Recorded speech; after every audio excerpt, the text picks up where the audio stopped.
అందరికీ praise lord. March 22 ఈరోజు దేవుని వాగ్దానము. నేను నీకు తోడై ఉన్నాను, నీకు హాని చేయుటకు నీ మీదకి ఎవడునూ రాడు. అపోస్తుల కార్యములు 18వ అధ్యాయము 10వ వచనము.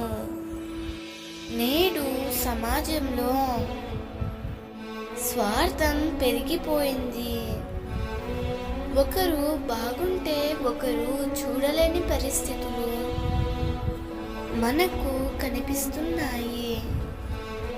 అపొస్తలుడైన పౌలుతో పరిస్థితులన్నీ ప్రతికూలంగా ఉన్నప్పుడు మనుషులందరూ పౌలుకు వ్యతిరేకంగా ఉన్నప్పుడు ప్రభువు ఈ వాగ్దానం ఇచ్చి బలపరుస్తున్నాడు.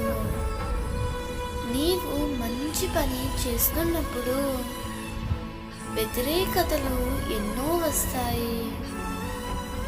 హాని చేసేవారు కాచుకొని ఉంటారు.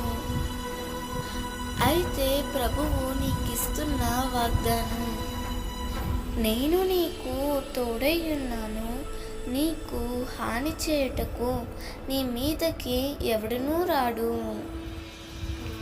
దేవుడు నీకు తోడుగా ఉన్నప్పుడు ఇంకా నీవు ఎందుకు భయపడాలి? కీర్తనాకారుడు ఇలా సెలవిస్తున్నాడు, యెహోవా నాకు ఆధారము కావున నేను పండుకొని నిద్రపోయి మేలుకొందును. దేవునినే నీవు ఆధారంగా చేసుకొనినందున దేవుడు నీకు ఎల్లప్పుడూ తోడుగా ఉంటాడు. నీవు చేసే ప్రతి పనిలో సఫలతను ఇస్తాడు.